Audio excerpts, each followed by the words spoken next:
Buenas tardes. Gracias por compartir este Congreso Resiliar. Como ustedes saben, dentro de los congresos, los talleres de inteligencia colaborativa son un espacio muy importante y han sido generados para ofrecer, compartir, intercambiar conocimientos y experiencias de campo sobre temas que interesan en nuestra actividad. Este taller que nos convoca hoy tiene como título Las enfermedades de maíz en los últimos años y va a ser llevado adelante por Lucrecia Curetot y Roberto de Rossi. Mi nombre es Leticia Vedano, yo soy ATR de la Regional La Presidenta Bulaye y voy a actuar como moderadora de este taller. Antes de presentar a los disertantes, les voy a pedir por favor que pongan en silencio sus celulares para que no molestemos al resto. Por supuesto que no se puede fumar. Y la última recomendación es que por favor, en la medida en que necesiten hacer una pregunta, cuando después tengamos el espacio para preguntas, soliciten el micrófono porque este taller está siendo grabado y si no las preguntas no se hacen con el micrófono, después no se escuchan. Bueno, como les comenté, el taller estará a cargo de Lucrecia Curetot, que es ingeniera agrónoma, egresada de la Facultad de Ciencias Agropecuarias, dependiente de la Universidad Nacional de Rosario, posee una maestría en protección vegetal con orientación manejo de enfermedades. Es jefa del área en protección vegetal en la Estación Experimental Agropecuaria INTA Pergamino. Y Roberto de Rossi, ingeniero agrónomo por la Universidad Católica de Córdoba, realizó su maestría en fitopatología en la Universidad de Paso Fundo, Río Grande do Sul, Brasil. Es profesor e investigador en la Facultad de Ciencias Agropecuarias de la Universidad Católica de Córdoba. Buenas tardes a todos. Bueno, muchas gracias por la introducción. Muchas gracias a todos ustedes por estar acá presentes. Ya con el grupo de Lucre, Lili Parisi, Norma Formento y algunos más de fitopatólogos que estamos trabajando en el cultivo de maíz, venimos haciendo reuniones y bueno, en esa continuidad estamos acá presentes ya por tercer año consecutivo hablando de enfermedades del cultivo de maíz. Por eso también el título de hablar bastante amplio, de hablar de un poco de las enfermedades, de cómo están en este momento y qué es lo que vemos de novedades. Y como es un taller, los invitamos a eso. Recién me olvidé tu nombre, perdón. Leticia les decía, cualquier pregunta en cualquier momento, pídanos el micrófono, está el micrófono ahí. La idea es que es un taller, pero es poquito tiempo, pero la idea es que podamos interactuar. La idea está pactada también para que le hagamos preguntas, el que quiera responder, si no vamos a ir respondiendo entre nosotros. La idea es que en este ratito ustedes tengan la posibilidad de escuchar cuáles son las cosas más importantes que estamos viendo en el cultivo, se lleven algunas preguntas y nosotros también, a las preguntas que normalmente nos hacen ustedes, tratemos de darle algún tipo de respuesta, ¿sí? Dentro de ese contexto, estamos planteando para lo que es maíz de segunda, una pregunta que hace ya 3 campañas en realidad, estamos pensando en si hay una tropicalización del sistema de maíz. Pensándolo en que ya vamos a ir viendo cuáles son las características, pero cada vez estamos hablando más de, en todas las regiones, siembra tardía, que eso hace que el cultivo transcurra por un periodo en el que son mucho más propicios para las enfermedades y dentro de esas enfermedades que en estas últimas 3 campañas no estábamos tan acostumbrados a ver, enfermedades que normalmente estaban registradas en zonas subtropicales o tropicales, empezamos a tenerlas en zona centro y en zona núcleo, entonces nos está llamando la atención y la idea es ver por qué es que, está el otro título ahí abajo, si esas enfermedades vienen bajando, se vienen acomodando o qué es lo que está pasando en el contexto para que se den. Entonces empezamos, como es un taller, con preguntas y vamos a seguir con algunas más, ¿sí?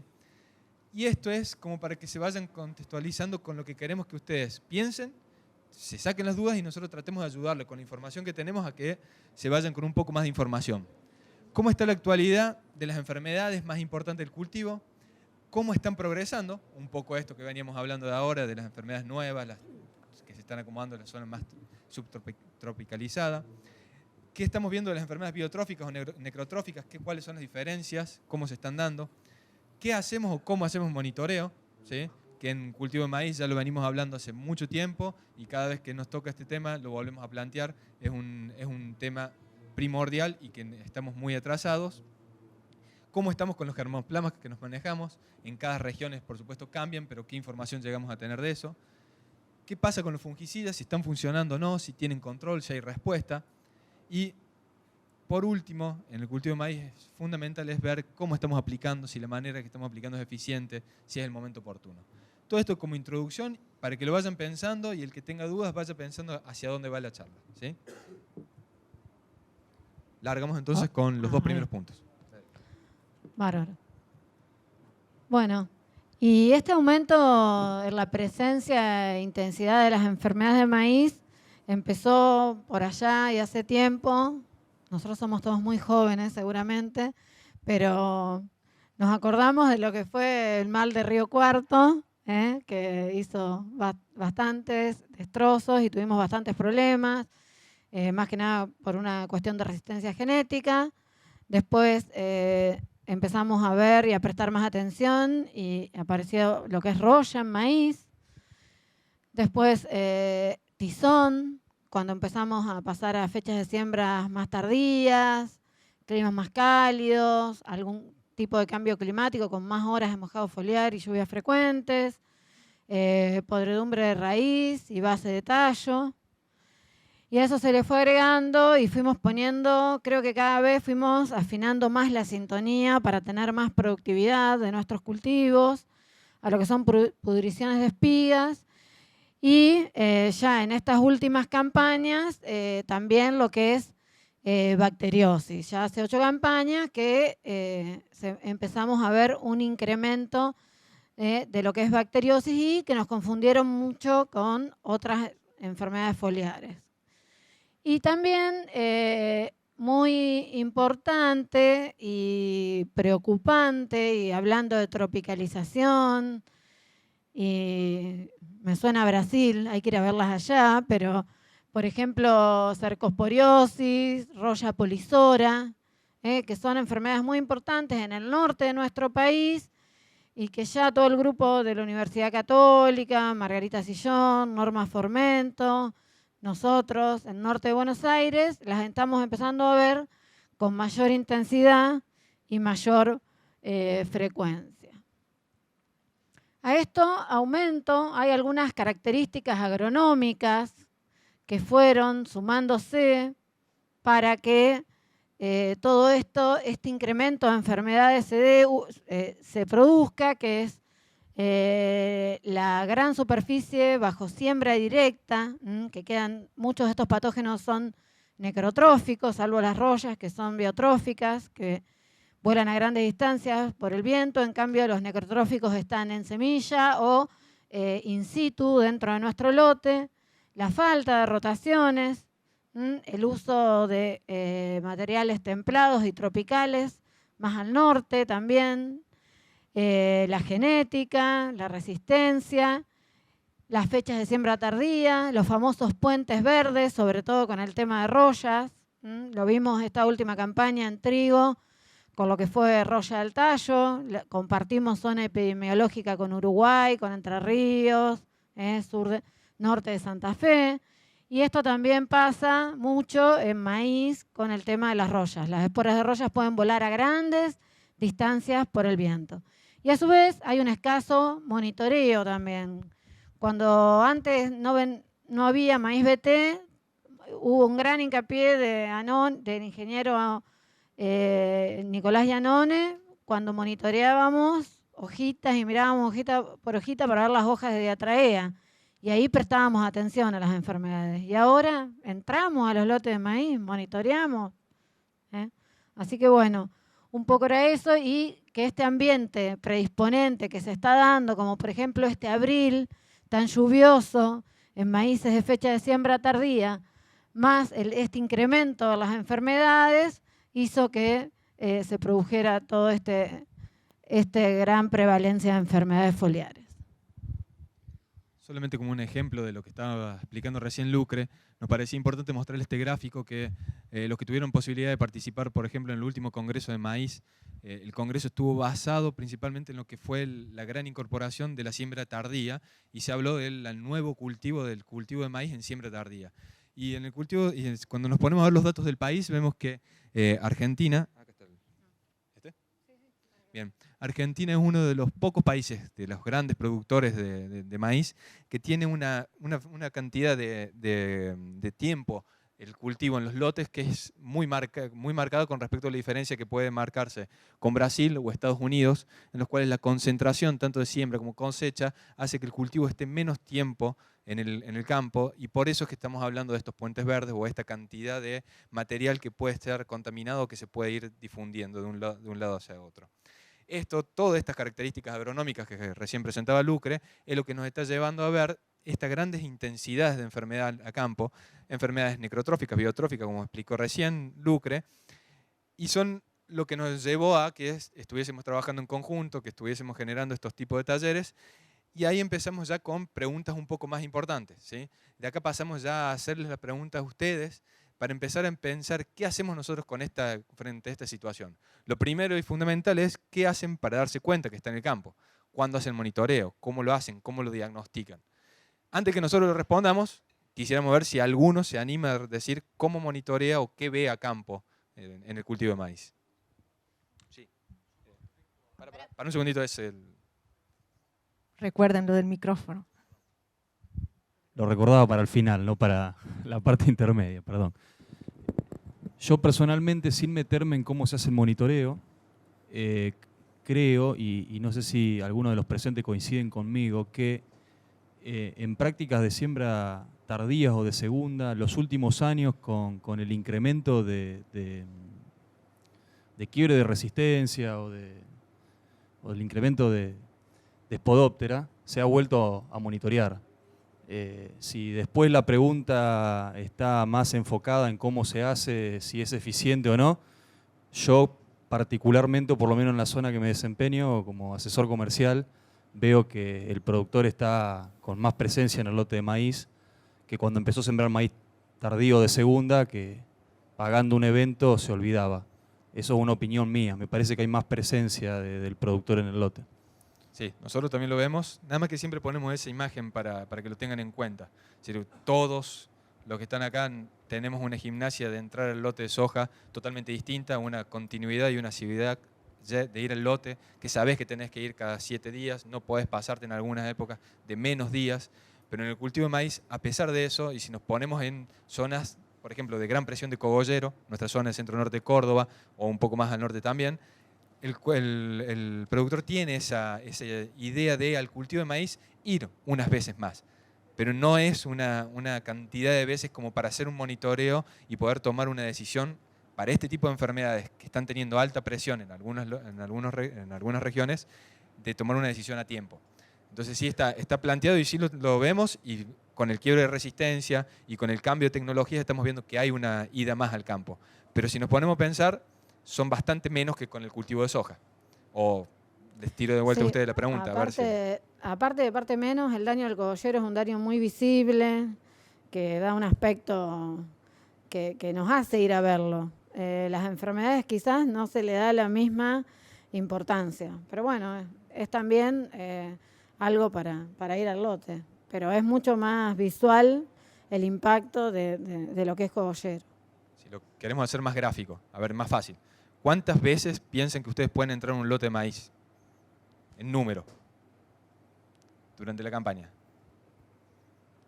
A ver, ahí es fácil, tienen un número. 3, 4. Fíjense los números que están largando, ¿no? Son ustedes los que lo están diciendo ya abajo. 4. Si nos ponemos a ver, fíjense que es normalmente, a mí siempre el cálculo donde vaya que voy, no me da más de 5 o 6. ¿Por qué? Vas a la siembra, vas a la implantación. Si en algunos casos hay refertilización, si no hay refertilización, vas a ver cogollero. Ponele que sea un material muy susceptible, vas a ver otra vez cogollero. Vas a choclear y vas a ver si está para cosechar o no. Y ahí tenés 6 como mucho. Esos 6, dividilo en los 5 meses que está en el lote del cultivo, si no es más. Y si es cortador es otra cosa. Por eso. Bien, pero son cosas así aparte o muy marcadas. Cuando comparás lo que es el monitoreo en soja, y te cambia bastante la visión, lo que tenés que hacer y la asiduidad con la que vas al lote. Entonces es uno de los puntos principales. Después de ahí, cómo hacer el monitoreo es otra pregunta. El monitoreo de enfermedades, vos lo ves, síntomas, si llegaste tarde, es medio preventivo que lo haces. La enfermedad del maíz. Bueno, a ver. Hay algo que es bastante importante. Las enfermedades biotróficas, si nosotros tenemos pústulas, las empezamos a ver y no es que llegas tarde, las podés ir viendo a medida que va evolucionando el cultivo. En un maíz sembrado temprano, la expansión de hojas es más lenta por una cuestión de temperaturas, o la tasa de aparición de hoja es más lenta que en un maíz sembrado más tarde, porque responde a temperaturas, a horas de luz y demás, y la tasa de aparición de hoja es mucho más rápida en un maíz tardío. Las pústulas, las rollas son más explosivas que una enfermedad necrotrófica, tienen menores periodos de latencia y demás, y cuando aplicamos un fungicida con bajos niveles, ya estamos disminuyendo el inóculo y controlamos todas esas pústulas, y por lo general las reinfecciones que podemos tener vienen por el aire. En cambio, las necrotróficas tienen periodos de latencia más largos y la generación de nuevas lesiones, el progreso de la enfermedad no se da tanto por la aparición de nuevas lesiones como en roya, sino por la expansión de las lesiones ya existentes. Por eso es muy importante controlar con bajos niveles de enfermedad, sobre todo lo que es tizón, porque igualmente, aunque apliquemos un fungicida, esa mancha va a seguir creciendo. Pero aparte de eso, ¿qué hojas son las que tenemos que mirar nosotros?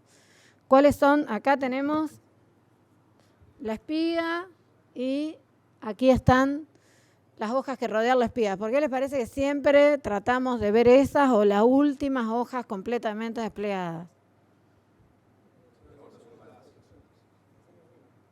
Las hojas que están rodeando la espiga, por una relación de cercanía entre fuente y destino, son las que van a estar llenando el grano. Si hay algún problema con estas hojas, la planta va a llenar con las hojas del tercio superior. Entonces, esas son las hojas que tenemos que monitorear. Y si no está marcada la hoja de la espiga, siempre muestreamos las últimas 3 hojas completamente expandidas. Y es un poco para responder ahí la pregunta que hacías, si llegás y ves el síntoma y está lleno de tizón. Justamente eso es lo que queremos tratar hoy de mostrarles. Hay distintos tipos de cosas que podemos ir haciendo, como conocer el material, conocer las condiciones ambientales que son propicias, conocer dónde mirar, ¿sí? Para ir viendo cómo viene la evolución. No es lo mismo, si nosotros miramos las hojas de que están acá abajo, siempre van a tener rollas, siempre van a tener tizón. Si vos conocés un poco el híbrido y sabés cómo vas a ir evolucionando, en qué fecha de siembra lo sembraste, que va a ser una de las cosas que vamos a ver ahora, podés ir previendo y ser más preventivo y tratar de aplicar, si sabés que un híbrido susceptible tiene condiciones, con la menor severidad para tener mejor respuesta. Entonces es toda una serie de cadenas que se tienen que ir dando para poder llegar a no tener esa situación que marcaste. Siguiendo con eso, ¿sí? La idea de pasar un poco el monitoreo, no podemos hacer mucho hincapié en cada una, porque para cada tema tenemos que sentarnos a hablar de cómo es el monitoreo, cuántas hojas, dónde, pero la idea es que se vayan por lo menos con una idea general. Es importante que no solamente hablemos de dónde hay que ver y cómo evolucionan, sino que podamos ser capaces de reconocer algunas de las enfermedades más importantes. Entonces, igual que como hicimos los otros talleres, y algunos ya vino en el taller, la pregunta es, ¿cuál es el patógeno que están viendo ahí? Algunos lo saben y otros no, pero me parece que es uno de los más comunes. La mayoría, sí. ¿Sí? Todos tizón, sí, todos hicieron tizón y con la cabeza sí. Bien. Faltó uno que dijera tizón. Sí, tizón, ahí está, ahora sí. Pero fíjense lo importante que les ponemos en el gráfico ahí abajo. Eso se viene repitiéndose, por lo menos en Centro Norte Córdoba, en las últimas 4 campañas. Los mismos set de híbridos, en este caso nosotros estamos sembrando alrededor de 30 híbridos todos los años. Fecha de siembra de diciembre. Lo que está en verde son los materiales que llegaron al final con menos de un 5% de severidad. Lo que está en amarillo, lo que está entre un 5 y un 10, y más del 10 es lo que está en rojo. Esos mismos híbridos, cuando los sembramos en enero, ¿sí? Que ya están pasando por condiciones ambientales totalmente distintas, pasan en marzo con menos radiación, más horas de mojado foliar, es lo que hace que tizón tenga más condiciones, y por eso los mismos híbridos pasan de ser materiales que se comportan muy bien frente a tizón a comportarse bastante mal. Entonces son cosas en que nos sirven para ver ese monitoreo y para no llegar tan tarde. Sí, y esta es una lesión de qué tipo de tizón, qué tipo de lesión es. Y es susceptible, resistente, tolerante, ¿qué les parece? Susceptible, muy bien. Y bueno, y esta es otra enfermedad también endémica, muy común en la zona. Muy bien. Roya. Por lo general le gusta mucho la alternancia de temperaturas entre el día y la noche, horas de mojado foliar. Cuando las hojas están saliendo dentro del cogollo, donde hay más mojado foliar, es donde se forman estas fajas, con mayor, donde las pústulas se van uniendo y necrosan. Y por lo general lo que vemos es que la mayoría de los híbridos que están disponibles en el mercado presentan un 5% de severidad o menos, tanto en fechas de siembra temprana o tardía. Por eso, ya lo pusimos. Por eso lo que nosotros decimos que en cuanto a roya, hasta ahora estamos teniendo un buen comportamiento genético de los híbridos comerciales disponibles en el mercado. ¿Esa otra? Esa ya puede ser un poco más confundible. Uno dijo cercospora, otro dijo bacteriosis. Bien, pueden llegar a ser confundibles. Sí, esa es una de las bacteriosis que anda dando vuelta. Son varias, son muchas, interactúan. Normalmente de cada uno de los aislamientos pueden llegar a salir distintas bacterias que están conviviendo. Lo importante es saber que están, que hacen síntomas, que nos pueden llegar a confundir y que es muy importante reconocerlas para no hacer aplicaciones o pensar en hacer una aplicación cuando tenemos bacteriosis en el campo. Exacto. Bueno, y esta es muy de librito, pero no siempre es así. Hay diferentes reacciones entre híbridos. Le gustan los climas más tropicales, temperaturas más elevadas que roya común, por ejemplo, y altas horas de mojado foliar y humedad relativa. ¿Qué les parece? ¿Esta qué es? ¿Cómo? Cercóspora. Muy bien. Excelente. Estudiaron antes de venir. Bueno, y esta me gustaría que Tino haga algún comentario. Nosotros la venimos viendo hace ya algunas campañas, pero muy hacia final de ciclo del cultivo en maíces tardíos, con otoños benignos, pero me gustaría que Tino haga algún comentario más de la zona, de su zona. ¿Lo hacemos con los gráficos? Vamos a meter un poquito más de dale. ritmo, porque si no, Ritmo. no llegamos. Bueno, esta otra, a ver qué les parece que es.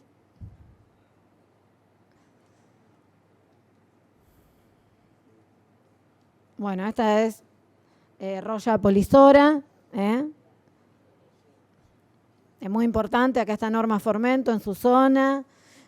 Tucumán, Salta, también ha bajado mucho, la encontramos en Pergamino, tiene una gran dependencia de lo que es genética. Y bueno, dale, Tino.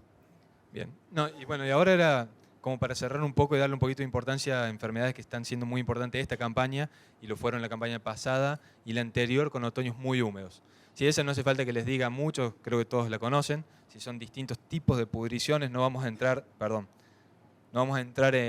a hacer indiferencias entre cada una de ellas. No nos da el tiempo, pero sí, por lo menos para contextualizarlos, vienen siendo las pudriciones de espiga y las pudriciones de tallo en años tan húmedos como estas últimas 3 campañas, un complejo de patógenos que están teniendo mucha importancia y que los estamos viendo distribuidos en muchas zonas y que sin lugar a dudas cuando atrasamos la fecha de siembra también agravan el daño que estamos registrando.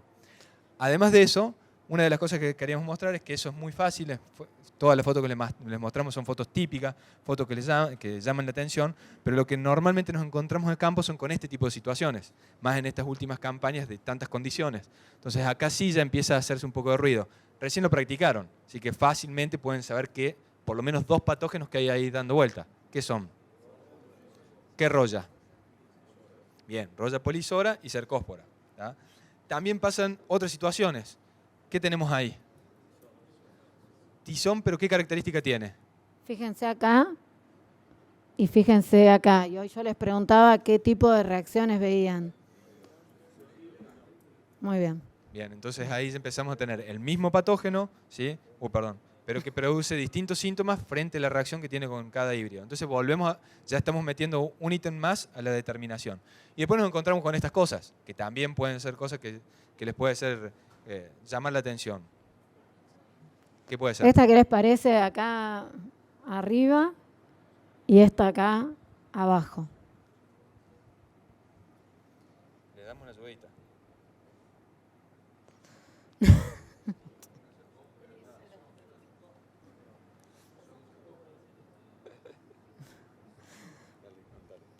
Ah, perdón. Bueno, acá hay cercóspora y también hay una bacteria que determinamos junto con los chicos de la Universidad Católica de Córdoba en un híbrido que se parecen mucho. Hasta yo me las confundo. Esta es la Burkholderia, que es la bacteriosis, y arriba está cercóspora. ¿Estamos? Bueno. Y seguimos tratando de ver preguntas y ver qué tipo de información tenemos, o por lo menos para pasarle rápidamente. Entonces, con lo que venimos viendo y con lo que ustedes saben y lo que ya nos han escuchado en algunos otros momentos, podemos ir respondiendo. ¿Conocemos todos el germoplasma? En sus zonas, ¿conocen el germoplasma? ¿Saben cómo son los híbridos? Sí, no, Los que mueven son la de mi cabeza. zona digan que... Sí, sí. Dependiendo de la zona, lo bueno también es que hay varios INTAs, hay varias universidades, grupos que estamos haciendo los perfiles sanitarios, que es una información regional muy importante, ¿sí? Dentro de eso podemos decirles que de tizón y de roya común tenemos bastante conocimiento de cómo están los híbridos, vamos viendo cómo evolucionan. Por supuesto hay que seguir viéndolos, las razas pueden cambiar, sabemos que en roya está determinado el ciclo completo de roya acá en Argentina, entonces puede cambiar en cualquier momento. Con tizón falta mucho por conocer, pero conocemos cómo son los materiales. Ahora, cuando empezamos a hablar de bacteriosis, conocemos un poco menos, tenemos menos información, es bastante más difícil conseguir información de esto mismo. De roya polisora tenemos datos, pero son de severidades que no son tan importantes. Hay algunos datos de norma. Nosotros tuvimos una campaña en la que pudimos hacer un screening, todavía nos falta más para repetir. Y en cercosporiosis, las dos últimas campañas han sido por lo menos en Centro Norte de Córdoba, Santiago y algunas partes de Chaco, una intensidad muy alta, que nos dio la posibilidad de hacer screening, ¿sí? Y poder, por lo menos los materiales comerciales que evaluamos, seleccionar materiales y ver las diferencias que tienen. Perdón, les paso, esta información va a estar publicada. Nosotros trabajamos mucho con grupos CREA o grupos Río Secos, que son grupos de productores muy grandes, en los cuales tenemos, en este caso, elegí solamente de todos los ensayos que vamos viendo el que más presión de cercóspora tuvo de la campaña 2014-2015, para que vean que hubo presión fuerte, en las cuales podemos hacer la evaluación y empezar a dividir un poco de los híbridos. Y lo mismo en esta campaña, es un ensayo más chico, pero fue en el que mayor presión tuvimos. Si hay de promedio casi un 30% de severidad, hay hojas que tienen por lo menos un 60%. Plantas que estaban, vos las veías y estaban como en sus mejores épocas de tizón, totalmente necrosadas y muertas por cercóspora. Entonces, es como para tener en cuenta que es un patógeno que se vino acomodando, que está en nuestros lotes, necrotrófico, queda en el suelo, queda en el rastrojo, perdón. Entonces, tenemos que estar ahí viéndolo. Nosotros lo veníamos registrando hace 5 campañas, por lo menos en Córdoba, las últimas 2 muy fuertes. Es como para tenerlo en cuenta. Bueno, y ahora que ya vimos todas las enfermedades, el comportamiento de híbridos, que es la guía que podemos tener, vimos cómo monitorear, nosotros nos preguntamos, ¿funcionan los fungicidas en maíz? ¿A ustedes qué les parece? ¿En híbridos susceptibles? ¿Hay control? ¿Lo ven al control? ¿Ven pústulas controladas? ¿Ven menos? ¿Hay respuesta?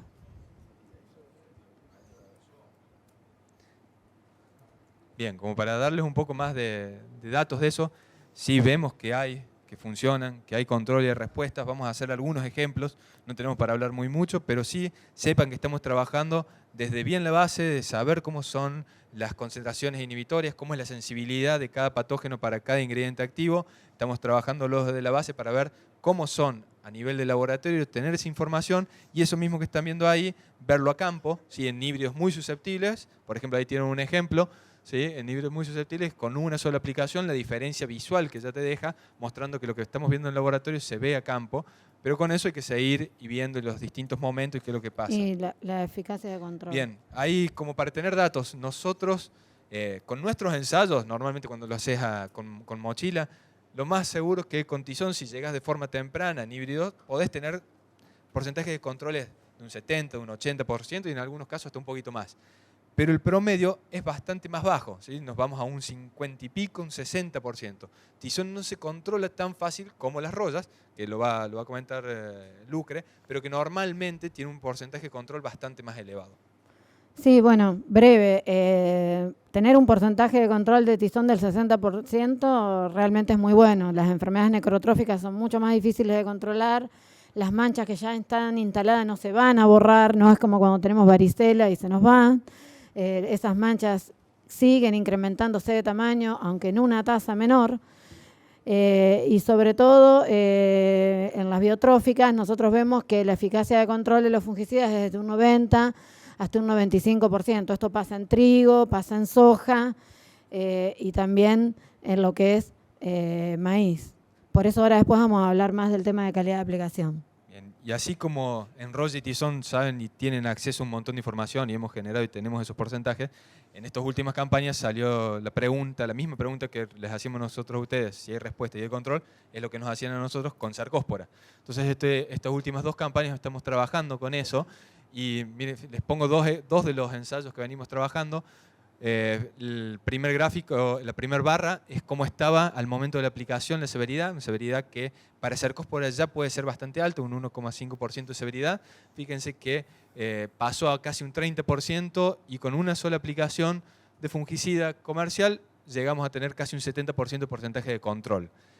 Una cosa muy similar nos pasó en otro ensayo, pero que aplicamos bastante más temprano, cuando veíamos que en la zona ya había presión de Cercospora, en el lote todavía no había. Se aplicó en R1, lo tuvimos que reaplicar en R3, pero fíjense que lo que es importante con Cercospora es que cuando acumula mucha cantidad de agua, de horas de mojado foliar en realidad, tiene un crecimiento muy exponencial. Fíjense que del 21 de marzo, que estaba en R2, al 27 de abril, que está en R4, el testigo creció de una forma exponencial muy grande. De casi no tener manchas o tener manchas aisladas en las hojas más importantes, llegó a tener un 20% de severidad, ¿sí? Entonces es como un patógeno como para tenerlo en cuenta en estos años tan húmedos. Para cerrar el tema de si hay respuesta o no hay respuestas, hay un montón de ensayos y un montón de datos. Este era como para cerrarles distintas opciones y distintas respuestas, ¿sí? En este caso estamos hablando de tizón, que lo tienen ahí la foto a la derecha para recordarles. La línea roja es la severidad. Fíjense que termina el testigo y lo que se hizo una aplicación en R4 también para ver, porque seguía evolucionando tizón. Fíjense que tiene la misma severidad final, pero lo que llama la atención es la aplicación temprana en B10. ¿Me presta? Sí, sí. La aplicación temprana en B10 tuvo respuesta, pero en realidad las aplicaciones un poco más tardías, la que fue en R1 fue la que mejor respuesta tuvo. Todas, cuando hay tizón y cuando hay un híbrido susceptible, tienen muy buena respuesta. Y esto, fíjense que acá ponemos un ejemplo, pero hemos tenido ya en estas últimas campañas más de 10 ensayos con aplicaciones después de R2, tanto en microparcelas como en macroparcelas, y cuando hay híbridos susceptibles o moderadamente susceptibles y la severidad sigue avanzando, hay respuesta al tratamiento, ¿sí? Sí, esto era algo que estuvimos charlando hoy también con Liliana y con Tino, de que estas en R1, R2, R3, R4 no son para todas las zonas iguales, digamos.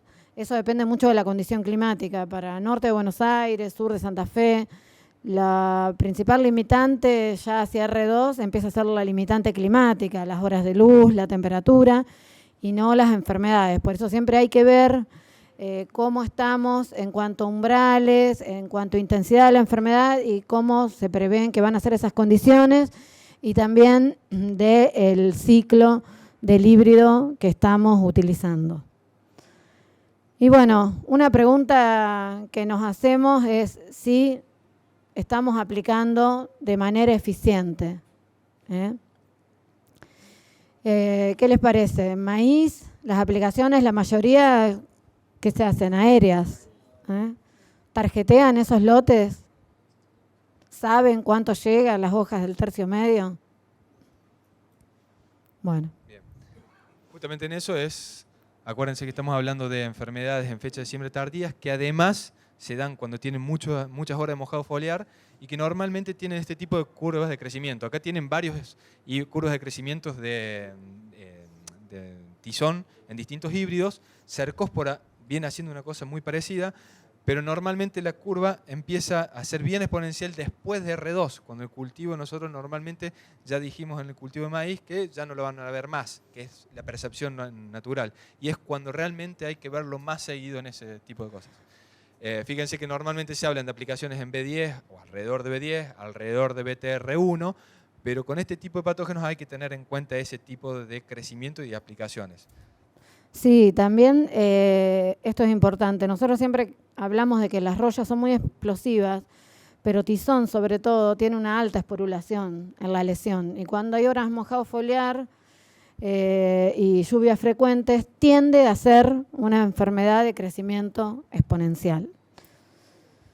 Y bueno, algo a tener en cuenta es la calidad de aplicación. Nosotros creemos que es fundamental, que logramos controles muy eficientes en nuestros ensayos porque tenemos barras telescópicas, ponemos 100, 120 litros de agua, usamos coadyuvantes, tenemos un tamaño de gota chico y tratamos de llegar siempre, por lo menos al tercio medio de la planta, pero el número de impacto cuando hemos medido es de 5 impactos por centímetro cuadrado, por lo cual es muy bajo.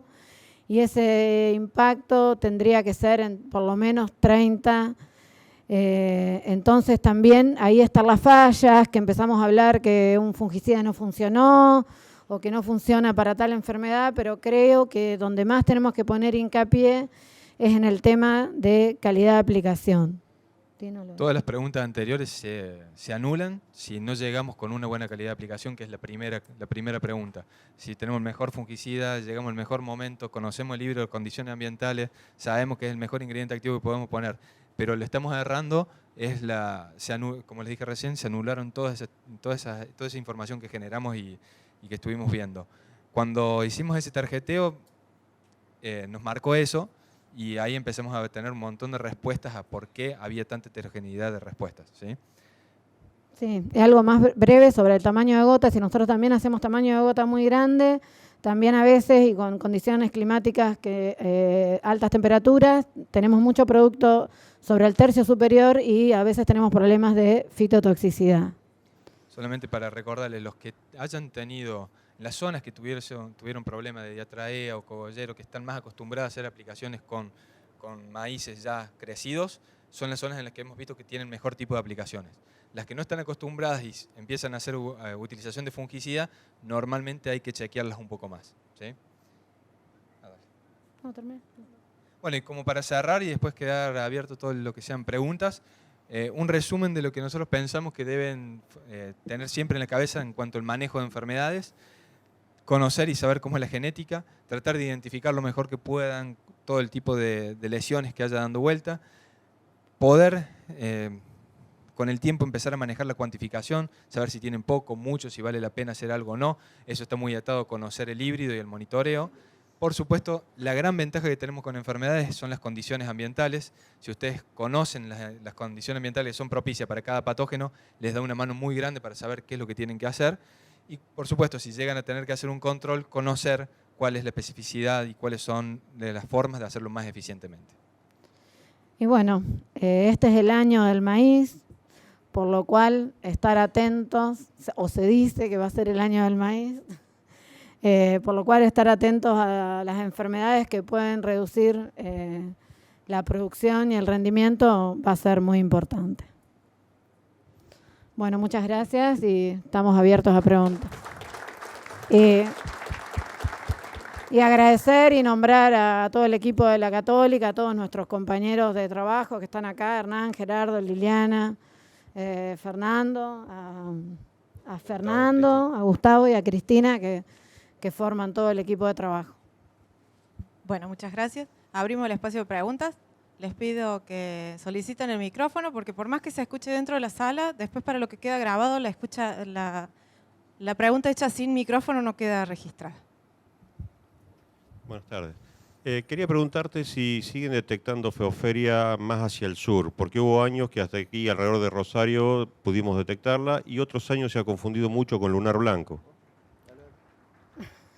Bueno, yo porque dijeron Rosario, pero nosotros no esta campaña, sino la campaña anterior, Sí, en Intoliveros detectamos lesiones muy similares y llegamos a que era FOMA, por lo cual, pero fue en híbridos muy puntuales y hacia R5.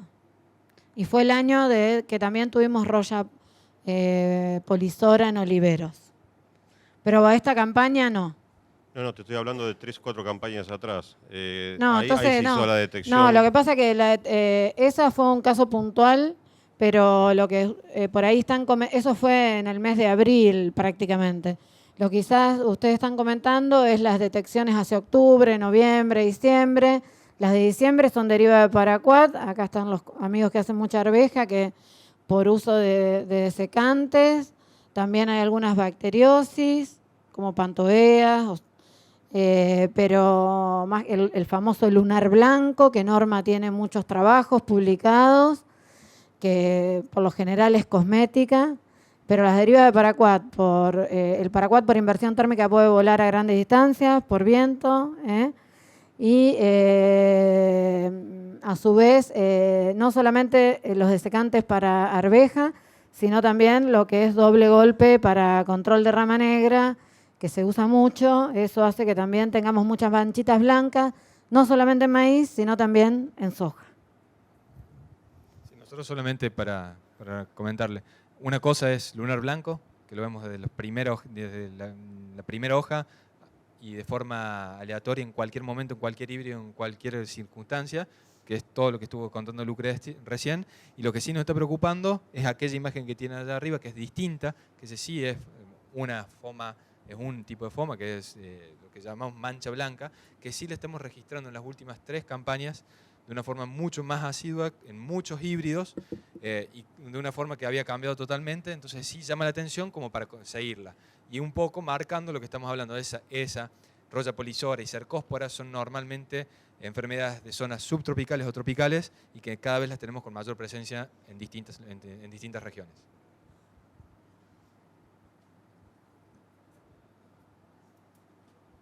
¿Alguna otra pregunta?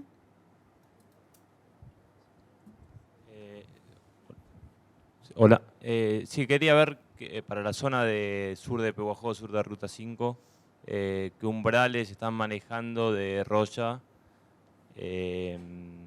para un híbrido susceptible. Sí, nosotros como umbrales estamos trabajando entre un 3 a un 5% de severidad o 21 lesiones o pústulas en las hojas que rodean la espiga, y si no se marcó la espiga, en las últimas 3 hojas completamente expandidas a partir de B8. Y de tizón es un 1,5 a 2% de severidad en híbridos susceptibles. ¿Eso para esta zona de acá de Rosario o independientemente de la zona? No, para esa zona. Pero en híbridos susceptibles o moderadamente susceptibles y con condiciones ambientales predisponentes, ¿no?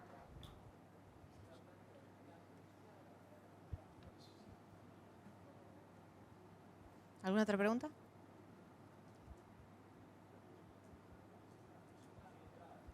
Bueno, si no hay más preguntas, les agradecemos de nuevo con un aplauso a Lucrecia y a Roberto.